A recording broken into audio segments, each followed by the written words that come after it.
Look, I know Jarvis Johnson has already made several videos on this topic, but I'm gonna make one anyway.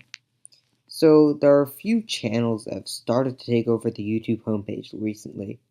Some of these channels are, and you may have heard of them, 5 Minute Crafts, Brightside, 7 Second Riddles, Now I've Seen Everything, Actually Happened, and more.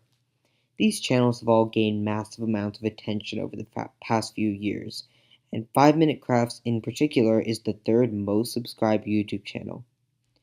Taking a closer look, it's easy to see why they managed to gain these massive subscriber counts. They've essentially abused the YouTube algorithm in their favor by making literally hundreds of videos every month. They mostly do riddle videos and DIYs, using clickbait as a way to get the most people attracted to their channels. Both the thumbnail and the name include pretty clever tactics that grab a person's attention. So I'm going to watch one of their videos, since I never have, and see what they're all about. Using a digital decision decider, it's time to see which one of these channels I'll be taking a look at. Okay, well, the digital decision maker landed on Brightside. So let's just find one of their videos here. Okay, True Pyramid's purpose has finally been discovered, or has been finally discovered. Let's give this a look. So, if you have nothing in common with Tutankhamun, you're not alone. So, just walk like an Egyptian anyway. What? Look, I don't really have a script for this, and these are just my first reactions, but I'm being completely serious. What is going on? I I'm barely 15 seconds into this and I'm already confused. Because scientists have finally discovered the true purpose of the pyramids. Okay, so when the pyramids were first discovered uh, a while back and explorers went into them, scientists concluded that they were all meant to be tombs, and further evidence has proved this, but okay, let's see what evidence Brightside has to give us. Author Mark Twain once said, "It ain't what you don't know that gets you into trouble. It's what you know for sure that just ain't so." So watch this. Okay, so shameless plug aside, asking people to watch the video that they're already in the process of watching, I don't really know what that quote has to do with the video. Um, but I'm gonna keep watching and hope that this awkward intro somehow leads to something better. The Great Pyramid of Giza is a magnificent tomb that was constructed to highlight the majesty of Egyptian pharaohs. Well, that's what we studied at school. And that's exactly what many researchers thought. Yeah, past tense. Brace yourself, folks, because it looks as if scientists have finally discovered the true purpose of the pyramids. It seems the Okay, so notice how it takes almost a minute to actually lead into what they're completely talking about and what the actual point of this video is.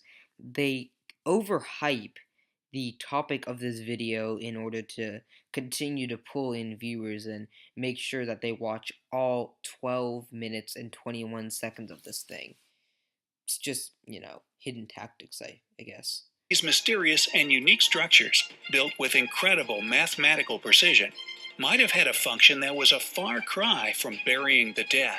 Ooh, I want my mummy. What? I'm still really confused. These jokes don't really make any sense, and just seeing the intro, it makes me think that the writer of these scripts is not fluent in English, because it's just the way these sentences are constructed. It's very confusing and strange. Now, before we uncover one of the biggest secrets on our planet, please remember to subscribe to our channel and ring that notification bell. That way, you'll be the first to see all the daily updates on the bright side of life. Okay, so this is a pretty common tactic. Just interrupt the beginning of your video and put in a subscribe here button, but just wanted to point it out anyway. The Great Pyramid of Giza is called great for a reason. Probably because no one would show up to see the pretty good Pyramid of Giza, right? No, that's not it. This Yes, it is. It's called the Great Pyramid of Giza, one for tourist attractions, and two because they are the largest. That pyramid in particular, the Emperor Khufu pyramid, is the largest out of the group, so it makes sense that they would call it the Great Pyramid, because great is also a word that means large in size. So yes, that is what it is for. a power plant. Okay, so they finally get to what the actual topic of this video is. It took them 2 minutes and 36 seconds, so you can already see that the tactics they're using to really draw out running time and make sure that these viewers watch as much of the video as possible so that Brightside can get this ad revenue. Let's just take a look at one of these riddle videos. 12 life hacks that can help you survive. Okay, let's take a look at this. 39 million views is one of their most popular uploads, so I guess we'll just click.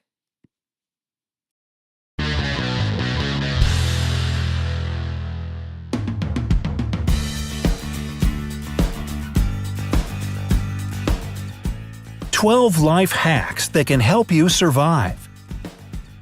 In an emergency situation, the first thing that comes to mind is the advice of your friends or your family.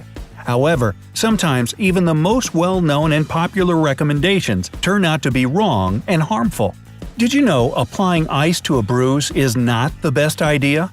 And lifting up an unconscious person might lead to severe consequences. Here are the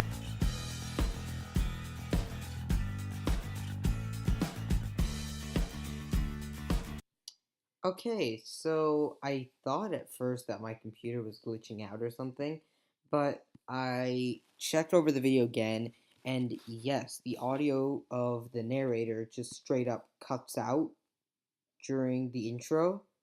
So that's gonna give you a bit of a glimpse on the production quality of Brightside.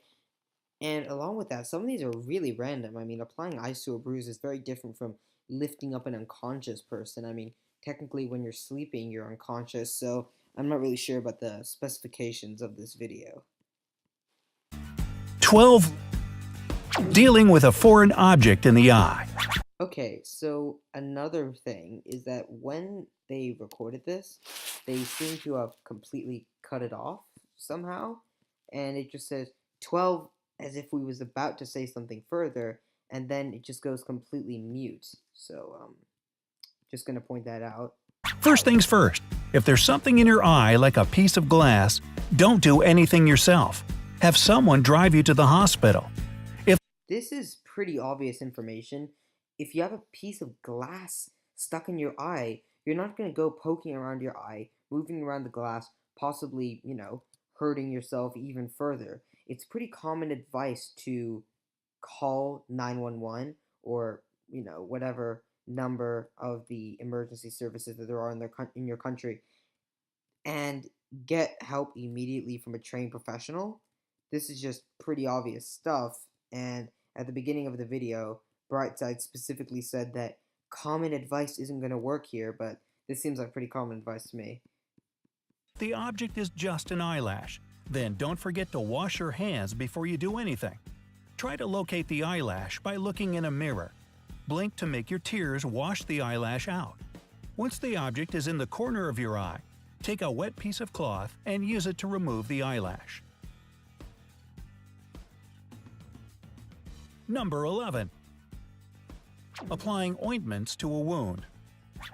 Ointments contain unwanted moisture, which is a great environment for bacteria to reproduce more quickly. The best thing you can do is clean the wound in cool water with soap and put a dry bandage on it. You will see that the wound will heal more quickly. Number 10.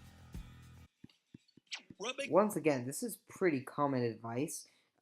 Both ointment and band-aids can be equally as applied in this situation.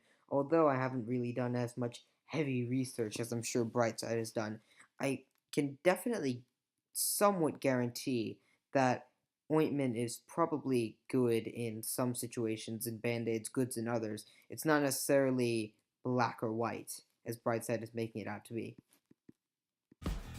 Rubbing a person with a fever with alcohol or vinegar. Okay, so I think this might be some sort of a custom or tradition in other areas, but I've never had my parents, when I have a fever, rub me with alcohol or vinegar. I've never seen that happen. Usually they take my temperature, send me to a doctor, or give me some sort of, I don't know, fever reducing drug. It's never been a matter of alcohol or vinegar. I mean, most parents do not have rubbing alcohol in their house, and if they do, I've never seen anyone use it, but that could just be me. Vinegar and alcohol are absorbed into the blood, so it's kind of a way to get drunk or to make a wacky salad dressing. Seriously speaking, alcohol rubbing may create intoxication, while vinegar will significantly raise acidity, which is especially dangerous for children. So don't believe these outdated pieces of advice. Drink a lot of water, tea, and other non-alcoholic fluids. Cool the air in the room to a temperature of 61 to 64 degrees Fahrenheit, or from 16 to 18 degrees Celsius. In these conditions, the patient will get over the fever by themselves. If they don't, they should see a doctor. Number 9. Lifting up an unconscious person. If someone faints, you have to lift them up and sprinkle some cold water on them, right? Well, that's what most people think.